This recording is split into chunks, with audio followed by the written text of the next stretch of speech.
Here is Milad, a young 14-year-old boy. And here is his family and his home.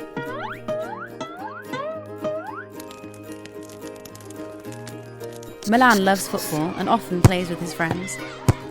But one day, war breaks out in his country. Danger is suddenly everywhere. Milad, like many others, loses everything he has and is forced into exile.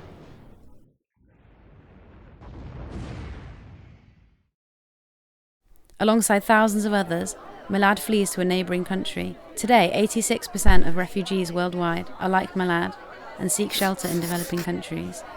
Firstly, he went to a refugee camp. Milad lived in a tent in an unsafe desert area, where he spent several years. Cut off from everything, and totally dependent on humanitarian aid. Like most of these camps, the living conditions and safety conditions were poor. Then, one day Milad decided to leave, to go to the closest town, to regain a sense of normality, even though this was forbidden. When he arrived in the town, he again found himself helpless. He was now an invisible urban refugee.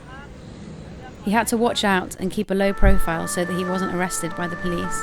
He had no access to healthcare or education. He didn't have the right to work there. Therefore, he was an ideal target for local criminals who wouldn't hesitate to exploit him. The only way for Milad to escape this life is to find other refugees like him to help each other. But how are you meant to get yourself organised when you're illegal, when you don't have a good grasp of the language, and when you have limited means to deal with huge and pressing needs? This is when the Urban Refugees Incubation Programme comes in. We help refugee support groups to get set up, find funding, and to make themselves heard. The intensive training that we prepared should allow these refugee organisations to continually support the needs of their communities by helping them too. Find financial help for their projects by using tools like the internet.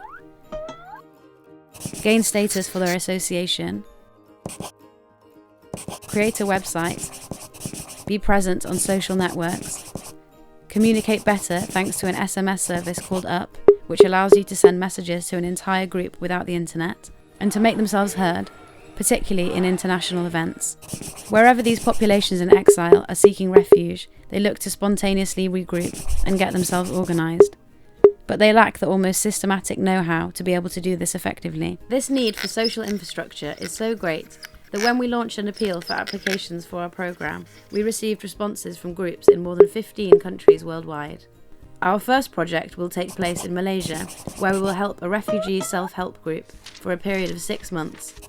Once the first pilot programme is carried out, we will be able to replicate the incubation programme for all the other refugee support groups that would like our help.